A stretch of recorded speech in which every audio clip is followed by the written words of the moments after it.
excited to introduce you to our next speaker. This is Jackie from Kinini Washing Station in Rwanda. And she's here today to talk to us about women and empowering women through coffee. So over to you.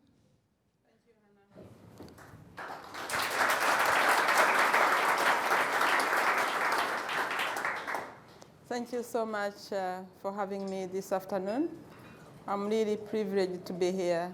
I couldn't believe I was chosen to be a speaker. This is the first time I've spoken in front of many people like you guys. I hope what I'm going to tell you will help, because I've not been in coffee like everyone else. I was nervous when the first presenter and the second one, I was like, okay, what am I gonna say? They are all generations, and I am actually no generation in coffee. Coffee was not my first thing. I'm now introducing myself before I show my slide. I was just a normal girl doing my normal things. And then 2007, I started a charity to help widows and orphans after the genocide. And then we were raising money from UK. We realized the money, it was becoming a shortage of money, and we wanted to do something different to see how we can support the charity. But the most thing was to help the charity rather than anything about coffee. Don't ask me, I didn't drink coffee, I didn't do anything about coffee. And probably as you guys, as coffee drinkers, you're gonna think I'm insane, but I have to tell you the truth to know what you are going to see and what you are going to experience.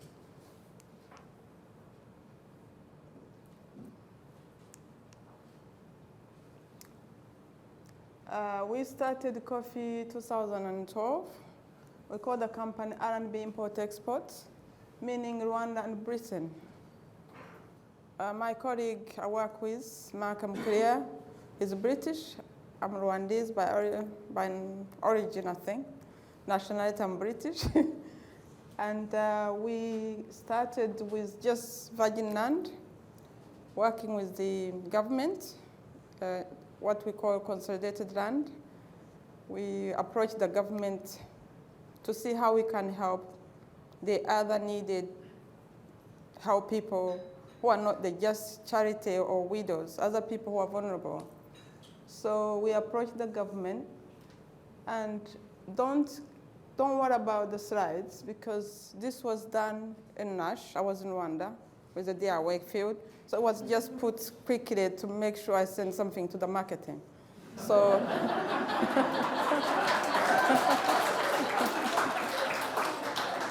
just ignore that and just look at me and let me tell you the story about who we are and what we do. So we started with 633 farmers on 252 hectares, consolidated land of 808 parcels of land. They're scattered everywhere. So when you come to see us, unless if you spend like 1 year, you will never be able to accomplish or where our land are scattered. The reason is the government wanted us to remove the farmers from their original land, and we said, no, Rwanda is too small. It's the size of Wales. We said the farmers have to stay on their land and give us the pit they're not using for their own produce. So that's what we did. And the government said, how are you guys gonna do that? I said, just leave it with us, we'll work it out. After all, we are humanitarian, we are not business-oriented people. And they said, okay. So we had to sign contracts with the farmers for 30 years, something we introduced to the government called sublease. Because the government of Rwanda is owned by the land of Rwanda is owned by the government. The farmers are leasing, so we became in a subleasing. And that law, no Rwandan government have ever had that. So Malcolm, being British, he had to make it, we had to put into the parliament, and the law was passed. So when the law was passed, then we said, okay, fine. And then I said, so if you're putting an investment and you're going to employ 633 farmers. Who's going to pay them? And how are you going to get your money? We say we are going to pay them for the 4 years until the coffee comes into filtration, and then after that, they'll bring the coffee to us. I said, are you crazy? We said, no, we are not. How are you going to trust the farmers? We said, it's a bet. You know, if farmers are not trustable, we'll pay the debt. The debt was like 250,000 million for what we used to invest in these farmers. We paid them for 4 years, 6 million every month for them to work on their own land. And the government thought we are crazy, but today I don't think they are thinking that, because they can see how this, what came as a crazy project, everyone is now, the government is excited, taking people from all over the world, talking about us. Just the girl in East Sussex and the man who is in East Sussex idea came from just in my sitting room. And they're like, how did these people do it? Why can't we just not do the same thing? But it's impossible. Even the Minister of Agriculture couldn't believe it. How did you get these people together? Anyway, to cut the story short, that is the charity we started with, which is a new beginning. It's got 355 kids. The reason for the charity, by the way, it's after genocide, there was a lot of people who are returnees from the other surrounding countries. They fled the country in 1959. I wasn't born. My parents was among those people. And my family was put in a place where the returnees came back. It was a savannah land. They had nothing. They had no means of medical, no water, nowhere to express themselves. I've always wanted to do something like that. I said, at that time my father was still alive. I wanted to give back. I said, Dad, what can I do? He said, darling, I don't know what you can do. If the government can't help, how can you help these people? I said, actually, I can. So I started writing down a project, and the project took me 5 years to do. I put it in a cupboard, because I didn't know how to do this. After some time, 2001, I got married. I came to England, and then met Malcolm. I took him to Rwanda, and he loved the country. He just retired from being a builder, and he said, Jackie, these people, I feel bad. I said, sorry, that's their life. And he wanted to do something, and I said, what do you want to do, Malcolm? I just don't like people telling me things unless they are going to own it. And I didn't want to tell these people until Malcolm gave me 110%. I didn't want 100, I wanted 110% to make sure that what he's saying is going to do it. I said, how much money have you got, sir? He said, none. I said, okay, I don't want to see you. After 2 weeks, he came back. He said to my husband, can I talk to your wife? My husband said, yeah, sure. He came, we had dinner. He said, Jack, I want to do something. I said, okay, Malcolm, what do you want to do? He started sketching something. I said, but you sketching that, and you said you don't even have 1,000 to put towards this. How is it going to work? He was like, I've got friends. I said, okay, cool. Anyway, I just ignored him completely, and he went on and on and on. He was annoying me at the time. So I got this piece of document. I said, Malcolm, I know you're a builder. Your academic and mine together probably can do something. What about this? He looked at it. He said, he read it for like 2 hours. He said, why did you give me headache? I said, because I don't trust anybody. He said, give me a chance. I said, I've given you my project. That's a chance. So he went and met his friends, golfing friends. They gave us 1,000. To register charity, we needed 5,000 pounds. We got a friend of his who was from Ugandan descendant from Idi Amin. He was told about the story of this girl somewhere. She has a good ideas and she needs to form a charity. So I met this millionaire at East Sussex, and I sat in his office. The three brothers are so really top, then top 10 millionaires where we live. I said, how much money do you want? I said, how much money do you have? I said, for starters, I need 5,000 to form a charity. I said, a check was written. We registered the charity, New Beginning Rwanda. And then we went back to Rwanda, and Malcolm said, Jackie, the charity is formed. How are you going to get the land? I said, the land? Leave that to me. Because my previous, before I came to England, I worked in a government for 7 years, and I knew all the people. So I asked for the land. They said, Jackie, how much land do you want? I said, as much land as you have, but in a particular area. They said, how? Do you want it in a particular area? I said, just that particular place. And they asked me a question. I said, I don't want a question. Are you giving me the land or not? They said, yeah, we're giving you the land. So they gave us 12 hectares. And then we came back to England.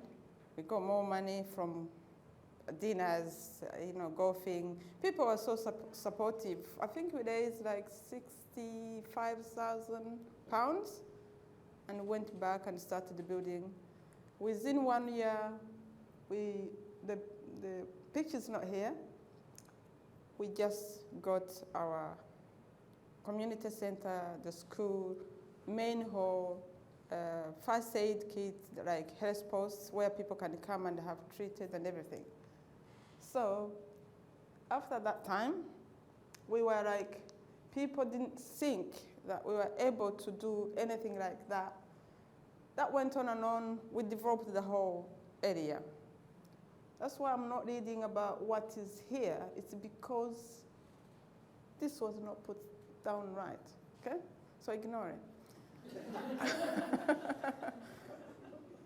These are our kids, okay? These kids had nowhere to go. The families had nowhere to meet. It was just isolated area you couldn't believe. In 1 year, their life was changed. Everything, the government was like, wow, well done, Jackie. We had the president opening this thing.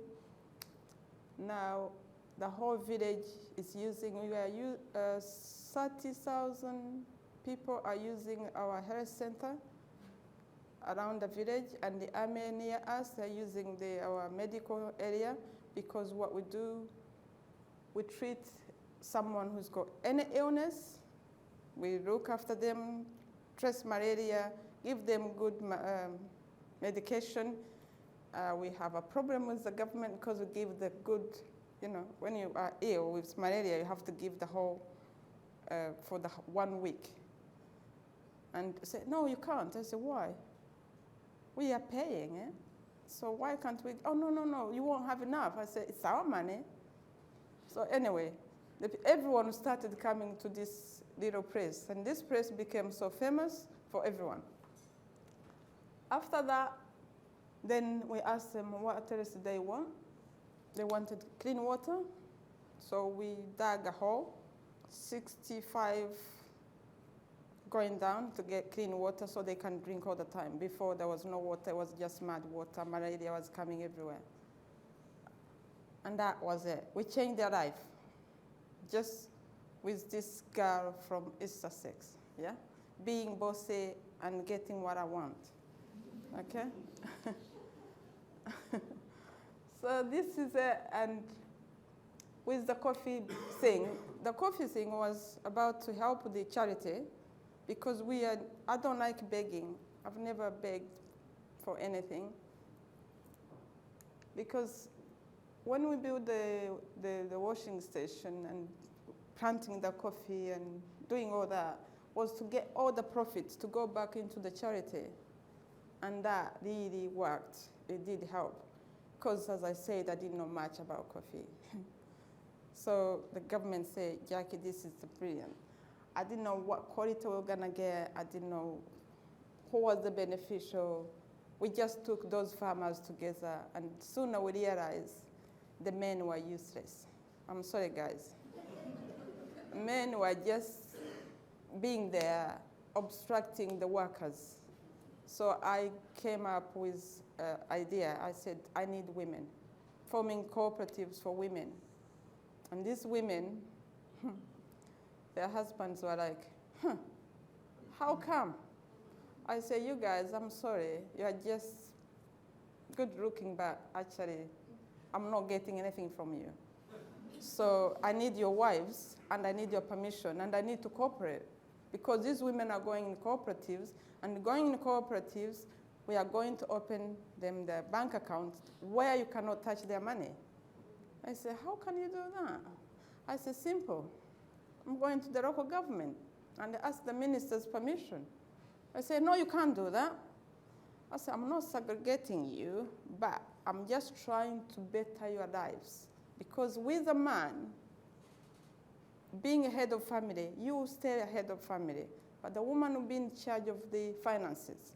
That way, the child will go to school, you get the medical care, and you better, in any other ways, you just get rid of the poverty you have. Look at the way you're living. Your money is going down to the pub to drink. I've been paying you for 4 years. Where is the money? They just thought, probably she's right. Anyway, 2016, I had a chance. I was picked because everyone started talking about our project. The government of Rwanda picked me to go to Japan for training. At that time, I didn't have coffee to sell, but I had a few samples. And I went with the whole of people who are so much longer in generation, as you guys have been. And me, I had no generation in coffee.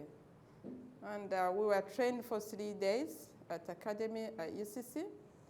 And after that, we had the Tokyo Specialty Coffee event. My coffee was there, and that's all I had. Just 3 bags. So that coffee became fast out of so many countries. And I was being hunted to find this girl who's got the coffee, Kinini. And I said, Kinini, that name was just picked for that particular reason. And I was like, oh my God, what happened to my coffee? So they called me with the camera, with the BBC, with their national television, your coffee has come fast. I said, what do you mean fast? No, we capped all the 35 coffees on table, and Kinini came fast. And you've got people who want to buy it. Because I'm direct, I said, I don't have that coffee. And the guy said, you have to have this coffee. Otherwise, why did, I said, no, I was told to bring this coffee. But are you going to have this coffee? I said, probably next year. Oh, okay, this is my card. And he was a big company in Japan. And I was, okay. When you get the sample, send it to me. I said, yeah, sure. Anyway, to cut the story short, I took that was me, putting the first tree in the ground to show the women, actually women can do it. I say, I'm putting my hands in that. I'm coming from this world of where everyone wanna be in England, but this is how you do it. To do this, doing it this way, no man can come and walk all over you. And another woman started planting a tree, which is a shade tree, next to me, in the middle of the coffee. And I said, this woman is serious. I said, no, I'm not serious. I'm just playing games with you. I'm just showing you how you stand up for yourselves. Because it has to come from within you. If you let your husbands walk all over you, I cannot help you. So I started going deep, asking questions one by one. How do you live? Who is in charge? Who is in control? Who keeps the money? Who makes the food? Who makes the bed? Show me your house. Hey, they're like, huh, she's serious. I said, guys, this is it. It's called changing your lives, taking control of your finances. And these women, their lives was changed. Before they were in shrug dresses, nothing, no, the money they're making is not bringing them anything. They're not seeing any income. When I started doing what I was doing, I was so forceful with them, but in a gentle way, speaking their language, eating their food, dancing with them. And all of a sudden, the men came to me and sat me down and said, Jackie, thank you so much. I said, why are you thanking me? Our life have changed, a home, in every aspect. I said, brilliant. Please follow it. Don't let the woman go to farm alone. Go with them, but let them be in charge of money. That went well because they could see the benefit. Because we bought every family hold a cow. And the cow in Rwanda means a lot. The cow means the manure. They drink the milk and they have the manure. The manure goes back to coffee. All those talk was training as well. We did a lot of training. We did a lot of, because they didn't know, they were just like, no hope. There was nobody to talk to. There was nobody to listen to them. But when you see someone is coming, listening, all they needed is just that little push. And I told them my motto is never give up. They said, what does that mean? I explained. And when they heard what I was saying, they said, we are not going to let you down. And the government was saying, how are you going to get your money back? They then realized it's not about the money. The whole project is not about the money. It's about changing lives.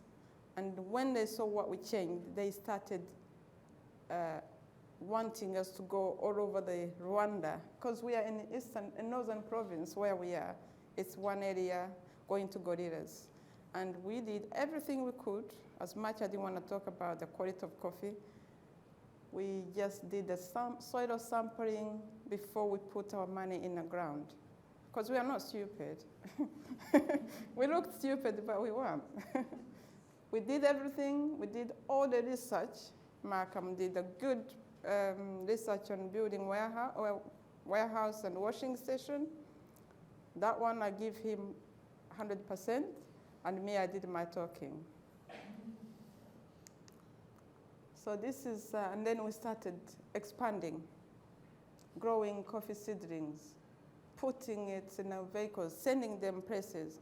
So after 2018, the whole Rwanda was approaching Kinini. They wanted us to go around the area teaching what we've been taught. People started to come and steal our coffee and start to join us. We started 633. Now we are like 3,000 farmers, just because of the other districts are bolting onto us, just because they realize what we are doing is not for money, it's for helping these farmers. And everywhere we go, everywhere we stand, the farmers' lives changes.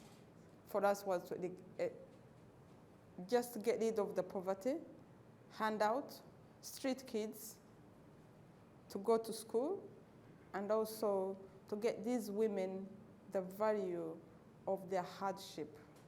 Because without hardship, without being, they say there is equality, but equality, you have to work for that equality. The government of Rwanda say, a lot of ministers are in the government, but you have to go and find it, and it's all in details. So me, being Rwandese, I can go and see where the problem is, and then eradicate the problem immediately, and talking to the right people as well.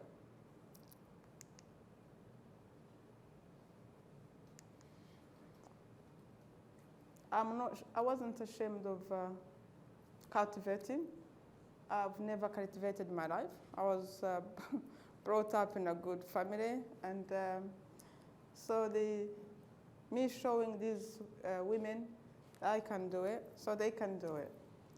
Our coffee is very grown at a very high altitude, 1,800 to 2,500 above sea level. We are so lucky, but to be honest, guys, don't give me a credit because I didn't know what I was doing. It was just by luck. And that luck has given us a wonderful coffee. So we are told Rwanda has got famous coffee. I didn't know that when I started, but now I can see that Rwanda has got a brilliant coffee. One guy from Starbucks tasted our coffee and said, Jackie, you are going to please remember me. I said, what do you mean? When you become a millionaire? I said, I'm not in for money because I've never tasted the coffee like that anywhere. So our women now, we taught them how to apply the compost. They make compost at their own compounds, small items. We mix the cow dung, the cow, whatever manure, with grass in the ground, and then put the grass in it, and they cover it. After 1 week, it becomes a good compost. So most of our coffee, even if you are not organic certified, but all our coffee are organic. Because when we tried to go through it, it was too difficult. But when you teach women what to do, it's just like instinct. It really worked. Those are our manure trees. We've got really big, nice trees. Everybody now is taken to Rulindo. Rulindo is beautiful. It's like on the slopes of Gorilla Mountains. When you track, I think these guys who came can tell you, they were like, they lost a lot of calories.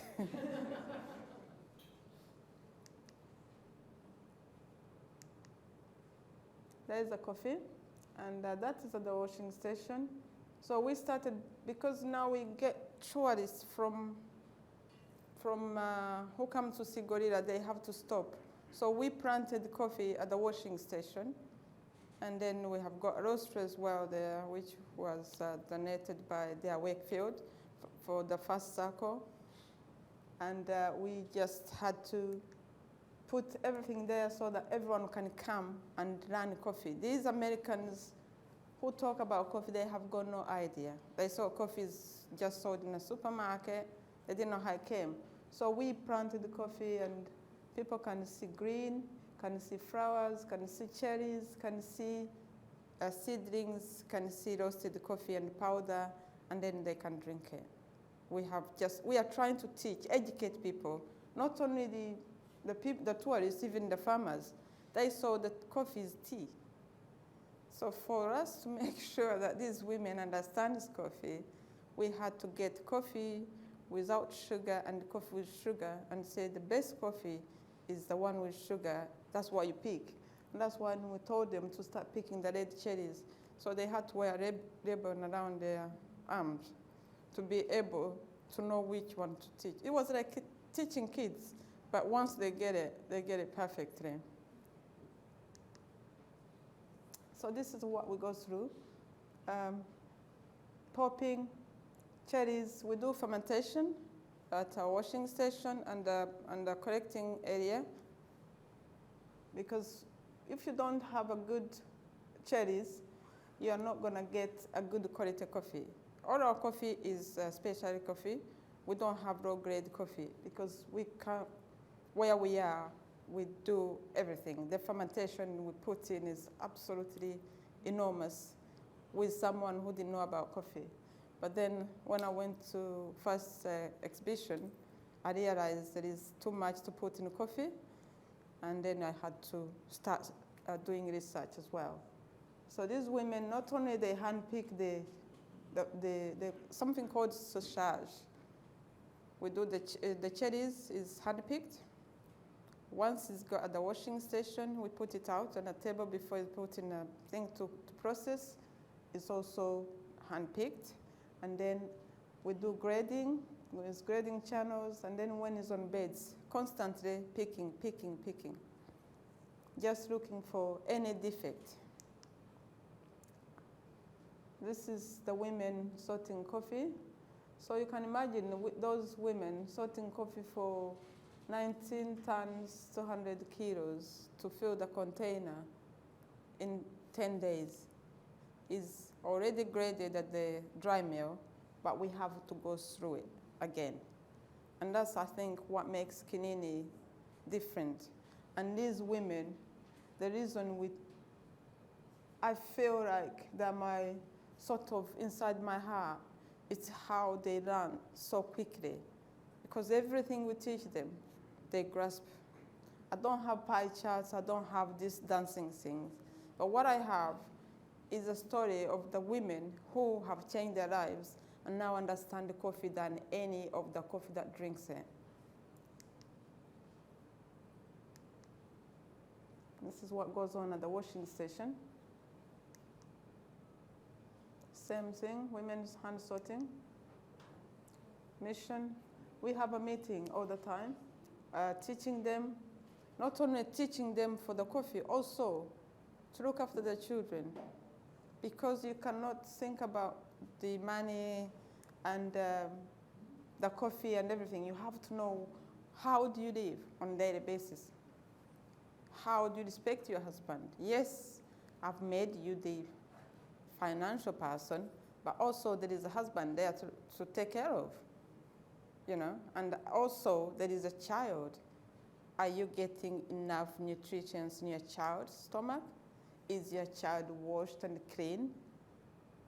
Is your house clean? So we do all those inspecting. These women, when you talk to them, I cannot talk for themselves. When you listen to them, normally you cry. Because how many years now? How they were and how they are now is totally different. And that makes my life, when I go to bed and wake up, I say there is one person I changed life.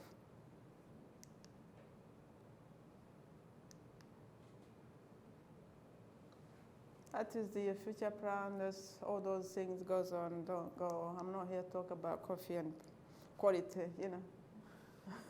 I'm here to talk about women. Anyway, wait. The reason we do this for these women, going back, before you empower other people, you have to empower yourself. I had to empower myself, because otherwise, how can I empower someone if within me I'm not empowered? You cannot preach what you're not. If I stand in the front of a man, and a man looks at me and say, you're a woman after all, how am I going to tell Hannah, actually, you have to be this, if I am not that? You have to be that person to preach what you are. How I came to become this person, to be strong, overspoken. I worked in a government where men thought that women were sex objects. And I never wanted to be a secretary in the first place in my life when I was at school. I was a very stubborn kid, very stubborn. I was born with so many boys, and I didn't want a man to tell me, you can be my secretary. No. I said, no. I'm here, I've got my work, you got your work. I said, what is your work? And I said, my work is ABCD and your work is ABCD. So your secretary is in that office, go and ask them. I said, are you sure? I said, yep. I said to this guy who was my boss when I worked in a government, I said, look, you're CEO of the company. I'm just a journalist in this company. Don't tell me to come and make tea for you, because that's not why I'm here. And every woman we worked with, they would go and do it. And I asked them, why do you do it? Oh, because we lose our job. I said, do you believe in what you do? And they said, wow, but he's the boss. I said, no, there is a boss. He's got job, you've got job. You have to stand your own grounds. At that time, I was 21. That's when I realized who I was. And then the man said to me once, he said, Jackie, I don't know who you are, but you've got some sort of character. I said, what is that, sir? He said, I've never asked anybody to make me tea and say no. I said, well, if you go to where we put our documents, my job description does not have anything called make tea. He looked at me and said, you're right. I said, and from that day, don't actually ask me to make you a tea, sir, in a nice way. I said that, I said, in a nice way. Don't ask me to make you tea because I'm not here for tea making. I'm here for this job, and I do it well. And he said, yep. So from that moment, I went back and said to my women friends, I said, what is your job? What's your job? What's your job? Why are you making tea for him? They said, we don't know. I said, think. Stop being used. This is called harassment. And that information, it came back to life when I started working with these women, but in a gentle way, because I don't enforce the women to misbehave at home. I have to teach them the behavior, how to look after your husband, how to look after your kids, but then to know who you are as a person. Because us as a people, we have to love each other. You have to think about your neighbor. You have to think about the person you're working with. You have to respect each other. And for us as women, I think in this country and all over the world, women have been suppressed. And if us women can't stand up and speak for ourselves, who is going to speak for us? No one. So when you say about empowering, it's not about empowering, making people being valiant towards their husbands. It's about teaching them their standards and what they are capable of. Because a woman does a job to a degree, the same as a man. That's how I look at it. And sometimes a woman does it better, given a chance. Even today, I don't think in this country, women are paid the same amount as men. You know, I went to Parliament to speak for the charity. And one minister stood in front of me and asked me, what are you here as? I said, I've got a charity. And he started telling me da. I said, I smiled, and he said, are you a celebrity? I said, no, I'm Jackie. And they said, Jackie from where? I said, Jackie from East Sussex and Rwanda. Oh, okay, I thought you were a celebrity. I said, no, I'm Jackie. And he looked at me, he said, I think I know you. I said, no, you don't. You've never met me before, because I was invited to come here to talk about my charity. And I said, sir, with due respect, not everyone in this room is a celebrity. And he looked at me and he said, you're right, you're right, you're right. I think he wanted to leave that time. He said, oh my God, I've never met a woman like this. So we went on chatting, actually became good friends, and he chatted, and he said, why can't people be like you and tell the truth? Why people hide how they feel? I cannot hide how I feel. There is challenges we meet. There is obstacles we go through, but we have to go to stand in. I come to you and say, oh man, can you help me? I've got this problem. I don't have to go to my woman counterpart and say, can you help me? No, I talk to you as equal. That is how I look at life. And if we cannot look at life like that, who is going to help us? And my women now, they talk about their achievement, they talk about what they have done, and every single one has changed not in a bad way, in a good way.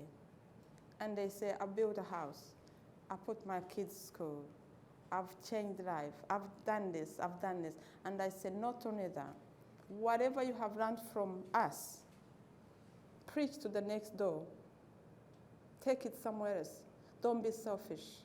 Because to be selfish is not my cup of tea. Selfish does not work.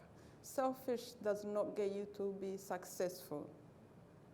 You have humble background, to have moral, to have remorse, to have empathy, and listen. When you listen, you run alone. And when you help one person and you tell them to help another, then I think your mission is done on this planet. Because one day, we're all gonna die, one way or the other. But then you think, what have I done with my life? So the coffee side and the women is brilliant. And I think I will stop here, and you guys, you can be the judge of it. Thank you for listening to me. And if you have questions, I think I've scared you, you can ask me.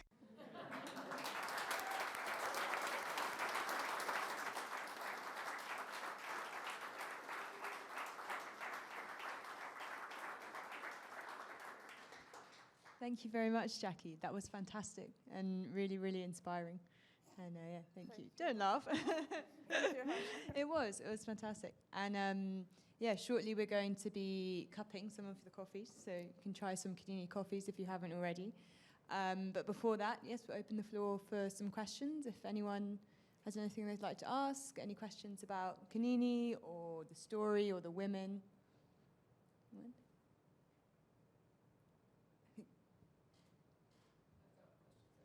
Yeah?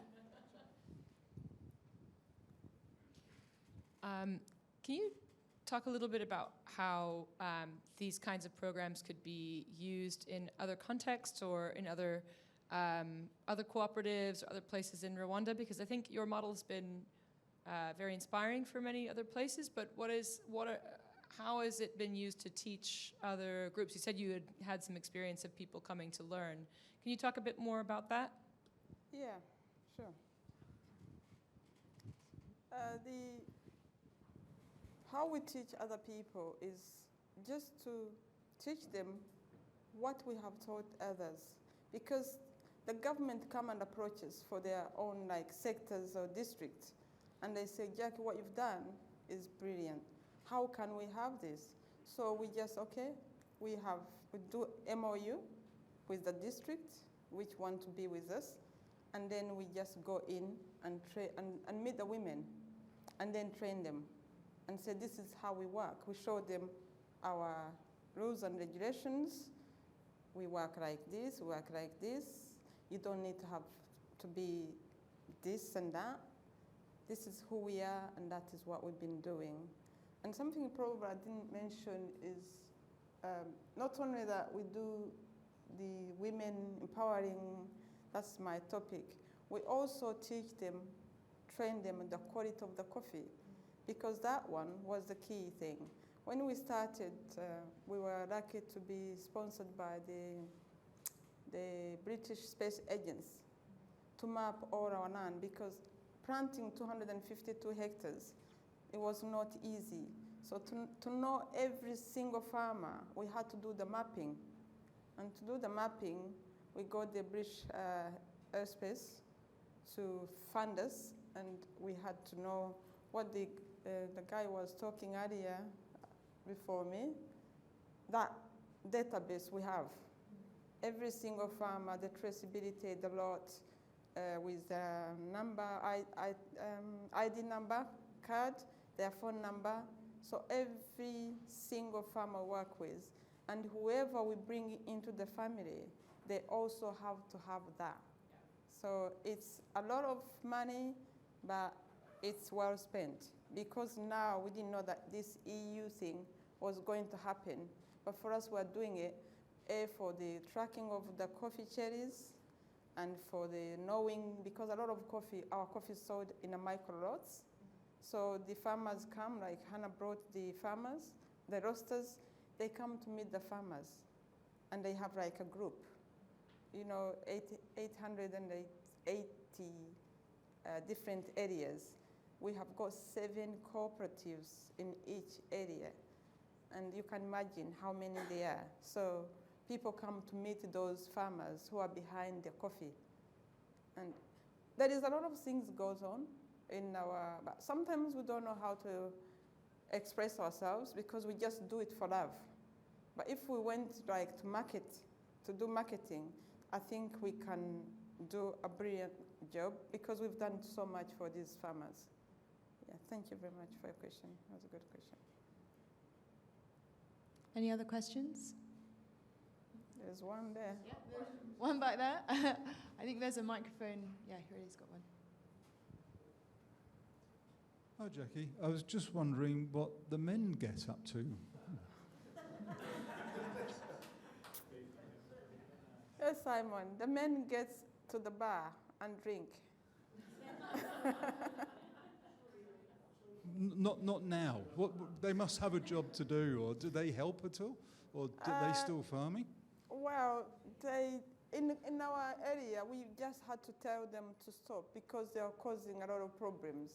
Because they thought they're being bossy, and to be able to achieve that, we had to say to the men, look, guys, you can come and do the constructive because we are always doing building work. So they had to go out of coffee, quality, farming, that sort of area. Thank you, Simon. Simon had another question. Any others?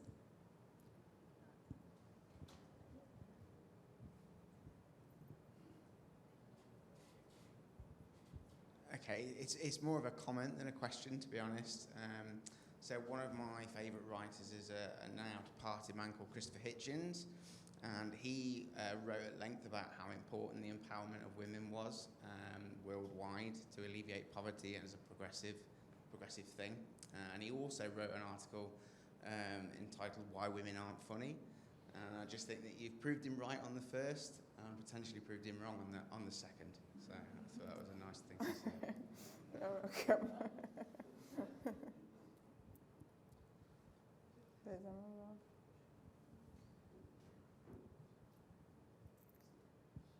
Hello, Jackie. Hello. As we don't know the place very well, will you tell us, apart from coffee, what they do in terms of other crops, perhaps, of the economy of the place? Because it's incredible just to see that coffee can transform lives, but I think sometimes it's not just coffee, there are other things around. Yeah, that's a good question. Normally, the main crops for day-to-day is cassava, sweet potatoes, beans, which is, because this is like a cash crop. When we this area had no coffee when we started. So we had to do a research. As I said, I was talking about empowering women. Every household was earning 200,000 Rwandan francs a year. And when we started, and they started earning money from coffee, each household was earning 2.5 million Rwandan francs in 6 months. So the difference, then they realized, because it was difficult to take them from their daily planting of their crop, the cassava, the potatoes, the green banana, the beans, the lot, to go to coffee, because they were looking at the coffee as it's a long waiting crop for 4 years. And now we are lucky, we have got a new seedlings which are 18 months, so to be mature. So that one is making appetite for most farmers. So yeah, Rwanda is rich in soil. We had, someone said something earlier about the climate change. We were affected by the climate change this year, but because when we started, we did the research and we put the trenches between the coffee trees. It's where you do, instead of your soil going soil erosion, you dug between the coffee trees. So when it comes, it's protected, and then you plant the trees. So we had to make that safeguard before it happened to us. Because we are like really high up. When you go up, you are just like, you know, puffing. But we had to do all those, and a lot of money went into that. So yeah, it's a lot of people have lost their crops. Rushed in Nepal, 250 people died in Rwanda because of rain. The rain came, pushed them out with their cows and everything. And where we are like vulnerable, but because we put everything in place, we're so lucky. And the guy from Colombia was talking about water. We are like wonderful with water. The water is just brilliant. We are using the spring water. It comes from the rocks, and it comes to our washing stations. So yeah, we are so lucky. Thank you. And I think that's all the questions we have time for. I think the coffee is ready next door, so thank you very much, Jackie. Let's go and taste it, yeah.